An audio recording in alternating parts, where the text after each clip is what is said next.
Welcome to Mrs. V's Reading Corner, where you can enjoy books for educational, fun, or even bedtime stories. Please take the time to like this video, comment below with how you enjoyed it, book suggestions, and more. And don't forget to subscribe to my channel to get all the new books that I post first. Eye of the Storm. Chasing Storms with Warren Fadley by Stephen Kramer. Storm seasons and chasing. Storms are caused by certain kinds of weather patterns. The same patterns are found in the same areas year after year. For example, every spring, large areas of cool, dry air and warm, moist air collide over the central United States. If the winds are right, tornado-producing thunderstorms appear. That's why tornadoes in south-central United States are most likely to happen in spring. During July and August, shifting winds push moisture from the south up into the Arizona desert. When the cool, moist air is heated by the hot desert, storm clouds form. That's why Tucson has summer thunderstorms. In the late summer and early fall, when oceans in the northern Atlantic are warmest, tropical storms form off the west coast of Africa.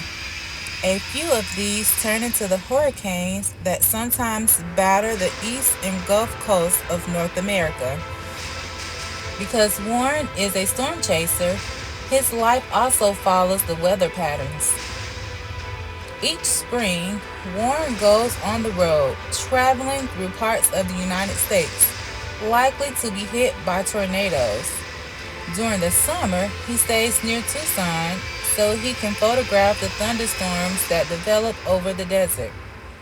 In late summer and fall, he keeps an eye on weather activity in the Atlantic Ocean, ready to fly to the East Coast if a hurricane appears.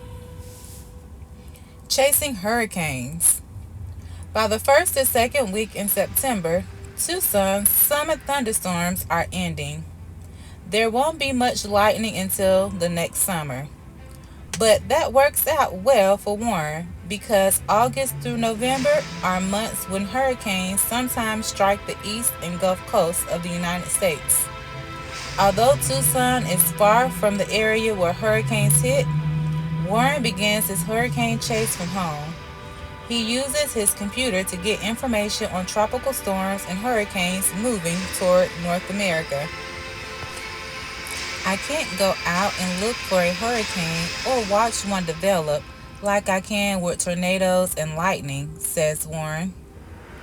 When a hurricane is forming, I look at satellite pictures. I listen to weather forecasters talk about it, and I pay attention to what scientists and meteorologists think the hurricane is going to do. Hurricane paths are very hard to predict. Often, a hurricane will roar right up to the East Coast and then stop and go away. So I want to be sure that I'm going to have a storm to photograph before I travel all the way to the East Coast.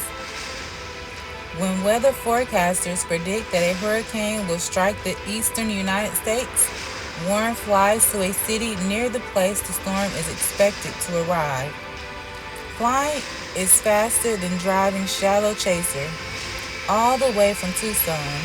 Besides, a vehicle will not be safe during a hurricane. Branches, boards, and other loose materials carried by hurricane winds quickly shatter windows and damage any cars left outside. Hurricanes are the only type of storm where I'm shooting destruction in progress. With tornadoes, you're not usually close enough to shoot the destruction. If you are, you're in a very dangerous place.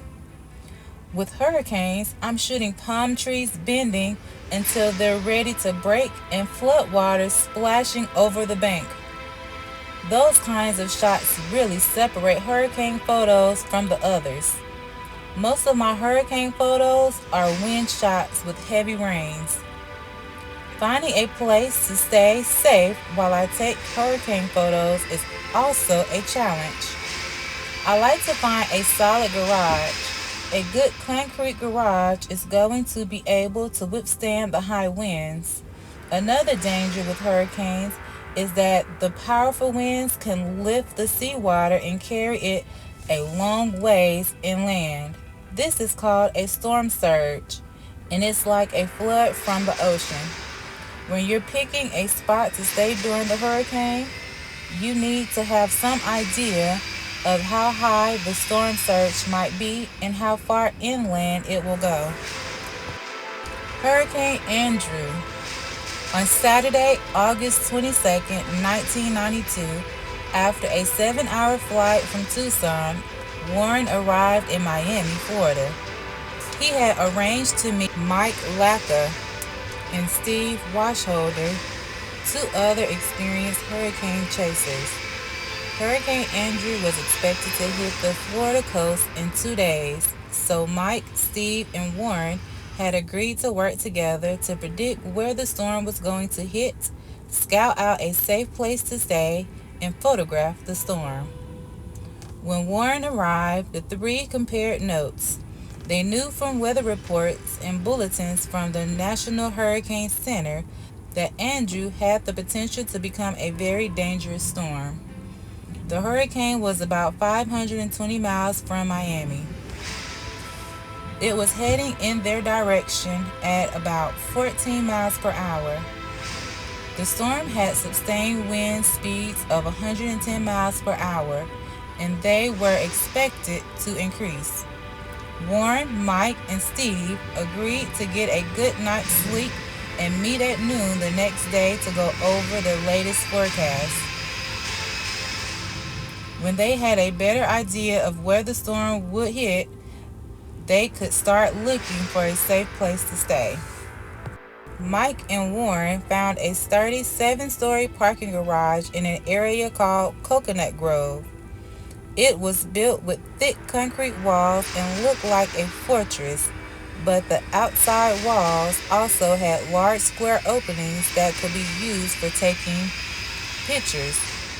Fort Andrew, as Warren began calling the building, was located on a slight hill, which would help protect it from the storm surge. Steve, Mike, and Warren set up a command center on the 5th floor of the garage. They stockpiled food, water, rope, and waterproof bags, as well as their photography equipment. The three took turns monitoring the latest updates on TV and radios. As the sun set, Warren and his friends waited anxiously. By 11 o'clock p.m., there was still no sign of the storm. They began to wonder whether the hurricane had changed direction. But reports on the TV and radio kept saying that Andrew was still headed straight for land, and its strongest winds were expected to hit the area where Warren, Steve, and Mike were staying. About 2:30 a.m., Hurricane Andrew finally arrived. Warren was watching when bright lights began appearing in the northeast. The lights looked like fireworks. Actually, they were sparks and explosions as the approaching winds knocked down power lines and transformers. Warren will never forget the sound of that night. At first, there was just the noise of sparking electrical lines and trash cans rolling down the street. But as time passed, the wind just kept getting louder and louder and scarier and scarier. During the next hour, Steve and Warren tried several things to measure the wind speeds with an instrument called an anemometer. Steve held the instrument out an opening in the wall, and Warren used his flashlight to read the dial. When the wind reached 65 miles per hour, they gave up. "I can't hold on anymore," Steve called above the howling winds. "It's too dangerous. I can't hold on." The winds were carrying raindrops sideways through the air. Around 3:45 a.m., we began to hear bursts of breaking glass. As the winds became strong enough to blow in windows, sometimes the crack of the breaking glass was followed by a twinkling sound, like wind chimes, as the wind blew the broken glass along the streets. Inside the garage, car alarm sirens wailed as cars were hit by blasts of wind. Later, even the sound of alarms and crack of the breaking glass disappeared in the roar of the hurricane winds. As the wind wailed in the darkness, Warren wondered how he was ever going to get any pictures. He worried that by the time it became light, the hurricane winds would die down. He worried about missing the chance to see what was going on outside. About 5:15 a.m., the hurricane winds reached their peak. The parking garage began to shake. Wind slammed into the concrete walls with the force of bombs. Large sprinkler pipes fastened to the ceilings in the garage began to work their way loose. Several pipes collapsed and fell to the floor. Now the winds were blowing so hard inside the garage that it was impossible to walk even a few feet in areas that weren't blocked by walls. The roar of the wind turned into a sound like a consistent blast of jet engines. Finally, around 6 o'clock a.m., with the wind still howling, Warren saw the first faint light of the new day. As the sky gradually turned a strange blue color, Steve, Mike, and Warren looked out on a scene of terrible destruction. Broken boats and parts of boats had been carried by the storm surge from the marina almost to the garage. A tree that had been torn from the ground during the night had smashed into the side of a parked truck. Although most of the buildings around the garage were still standing, many had been heavily damaged. When there was finally enough light for his camera, Warren headed outside. Leaning into the strong winds, he carefully made his way towards the marina. At times, gusts of wind knocked him to the ground. Wreckage from the boats and buildings were still flying through the air. Warren took pictures of the wind bending the trees near the marina and the broken boats on the shore. Warren continued walking along the beach, shooting more pictures as the sky turned light.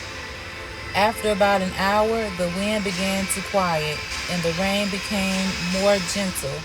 Now Warren began to wade carefully toward the marina, taking more pictures of the wreckage ahead of him. Other people were arriving to look at the damage and to see if their boats had survived. After a tour of the marina, Warren went back to the beach. It was littered with boat parts, clothing, and dead fish. There was even a photo album open to a wet page. More and more people arrived to see what remained of their homes or boats. Warren finally returned to his motel, where he slept for 10 hours. The next day, when he drove back to the Miami airport, his camera bags were filled with rolls of exposed film. His arm ached where the wind had slammed him into a railing after he left the parking garage.